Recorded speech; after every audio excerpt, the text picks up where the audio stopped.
Welcome, sports fans, to another weekly edition of the Pioneer Sports Preview here with Mr. Dane Pavlowski. And this week we're going to talk about some high school wrestling.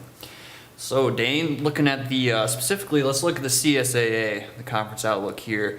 Obviously, Chippewa Hill's usually a solid team. Reed City's having a good year as well. Big Rapids a little down this year, but kind of just talk about where we're at right now in the conference and where we're going moving forward.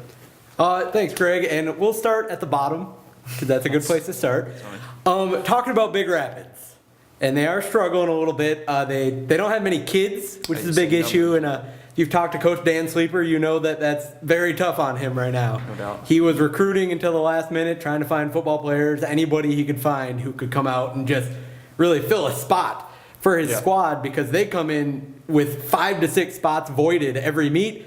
Which, if you're a wrestling fan, that's about 30 points on a given day. It really puts you behind. Puts you behind. So Big Rapids having that rebuilding kind of year, trying to get their program going.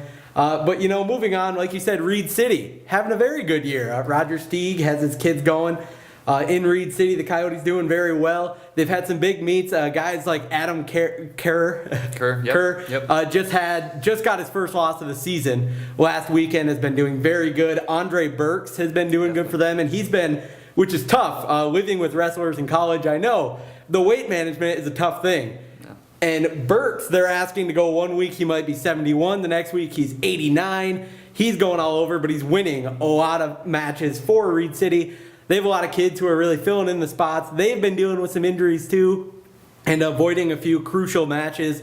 I know against Lakeview, I believe a few weeks ago, they had to avoid a few crucial matches, and that was tough for their conference record. But Reed City's going in the right direction. They can definitely make some noise if they get those kids healthy, can fill in some of those blanks. And of course, Chippewa Hills, the Warriors, very, very solid this year. Took second at a big tournament last weekend. They're 3-1 in the CSAA, so far this season, and that one loss was by 5 points as a team against Hesperia. To a tough Hesperia. Very, very tough Hesperia team, and Chippewa Hills doing very well. They have a lot of very talented kids just from top to bottom. They can make a lot of noise, and they've compete with some very good teams, not just in the CSAA, in the state, in a few big tournaments in the last few weeks. So I think moving forward, Chip Hills is going to be the squad to watch.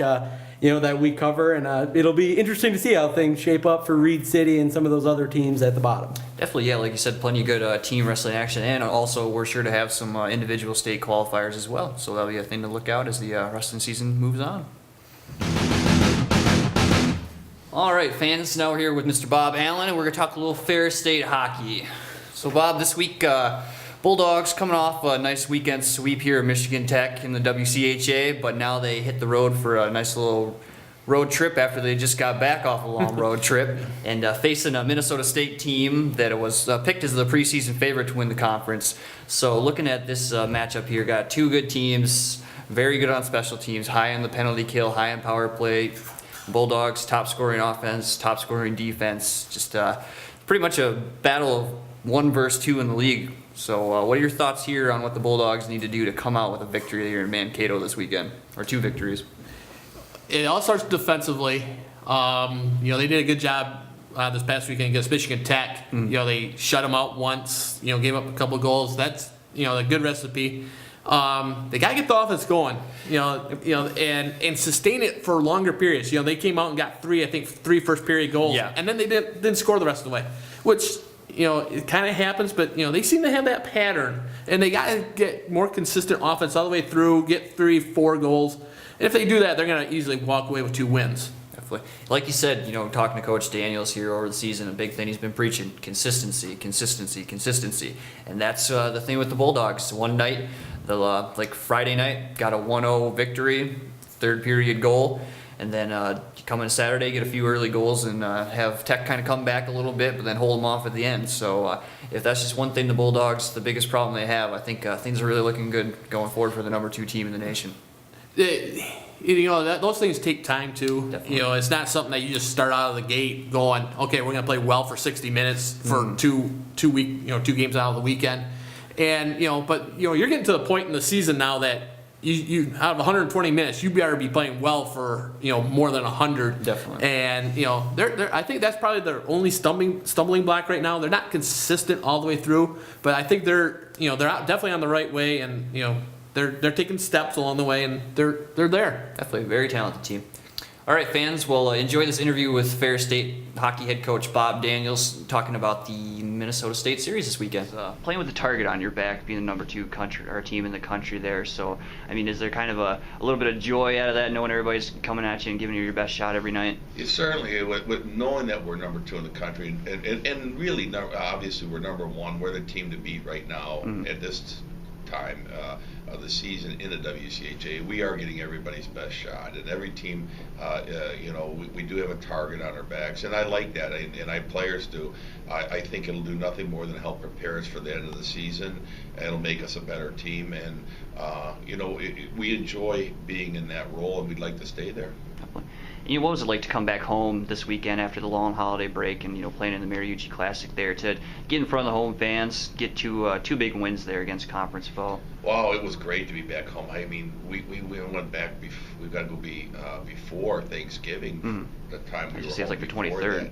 Yeah, the 23rd maybe, and it was a long time. And I think a total of 8 games that we played away from the friendly confines here. And so it's almost like we forgot what it was like to be at home. It was really interesting. It was like, wow, this is great. We don't have to pack. We don't have to get on a bus. We don't have to go anywhere. And then most importantly, we get back in front of our home fans, which are second to none in college hockey. So we were happy to be home. Now we got to take off on the road again for another 4 games. So I think when you're looking, we'll play 12 of 14 games on the road. We knew it when the season started. This was going to be a tough stretch. But if we can come through this without being too nicked up in terms of wins and losses, then we're going to be in good stead as we get into the stretch run where we'll have more games at home to finish out the season. You talk about nicked up. You had a few guys here battling some nagging injuries and stuff. So what's the outlook for some of the guys that have been missing some time here? You said you should be getting pretty back to full strength here as you guys head off? Yeah, I think we are zeroing in on having everybody back just about. We'll probably be without Dom Panetta. He's still nursing a shoulder injury, and of course Simone Denis. That's he's going to be out for the year with his injury. But Travis White should be back in the lineup. Corey Kane and Binkley suffered injury mildly, and he should be good to go. So we kind of got everybody back. It looks like that's going to come back, with the exception of Dom Panetta, who realistically, if we had to, probably could have pushed him into service, but why do that when there's no need for that? Definitely big picture. Alrighty, now I'm here with Mr. Brandon Fountain, and we're going to talk about our favorite thing, and that is the Detroit Lions. So Lions, Brandon, finally fired. We're used to them firing their coaches, but they actually hired one this week, and former Colts coach and former Baltimore Ravens offensive coordinator Jim Caldwell. A lot of the talk coming up to the whole process here was Ken Wisenhunt, the favorite. They even had a plane set to go get him the other day, but he ended up spurning the Lions for a spot with Tennessee Titans. So just looking at the Caldwell hire now, guy with an offensive background, worked with Peyton Manning a little bit. Just what are your thoughts on what the Lions got to do going forward and what kind of job Caldwell has in front of him? I'm sure they're already making Fire Caldwell shirts for him right now. It's going to be all about pressure. It's how he channels it down to the players and how they're going to handle it on the field. Quite honestly, this was supposed to be the biggest Most attractive job, the biggest job available. This was supposed to be the most important head coaching job that the organization's had in a while. And they come up with Jim Caldwell, who, quite honestly, you're talking, they had the 5th best offense in the league last year. You don't need to go back to offense. You need someone who can mentor Matthew Stafford, Definitely. and that's where it's going to start. If he comes in with a resume like Peyton says he did and Tony Dungy says he did, then it's a good move. But the expectations are really high. They're saying he needs to get double-digit wins, get it in the playoffs. I think that's shooting for the moon a little bit, and a little bit too much too soon. Yeah, like you said, a lot of people see the Lions, a team that's got the talent to win now. They just could not get over themselves in the Jim Schwartz era. A lot of terrible penalties, stupid mistakes. But like you said, he's gotten a voucher from Peyton Manning and guys like Tony Dungy, but the thing I want to think is, you know, how much of that when he was with the Colts was Peyton Manning and how much was he actually doing as the head coach there. But, you know, he's a guy with an offensive background, calm demeanor, and after the fiery Jim Schwartz era, I think it might be a nice little change of pace to switch over to a guy with a little bit more of a calm demeanor. But like you said, a lot of pressure. I kind of feel like he's been put into a situation where he really can't win unless they win the Super Bowl. And Exactly, and it's Super Bowl playoffs. I mean, they want the playoff win. They don't want to just get to the playoffs. They want a playoff win. But as it was with Jim Schwartz, you're building a foundation and you're building this organization. 0-16. Yeah, and I mean, you can only go so far, so fast. Right now, it's not going to be this year. It's not. Definitely. Well, you know, as they said on sports radio today, the old former Buckeyes coach and Jim Tressel might be joining the staff, so Michigan fans will be sure to love that. Alrighty, sports fans, thanks for tuning in for another edition of our weekly sports show. Remember, you can always catch up on the latest local sports news at BigRapidsNews.com and by picking up an edition of the Pioneer every day.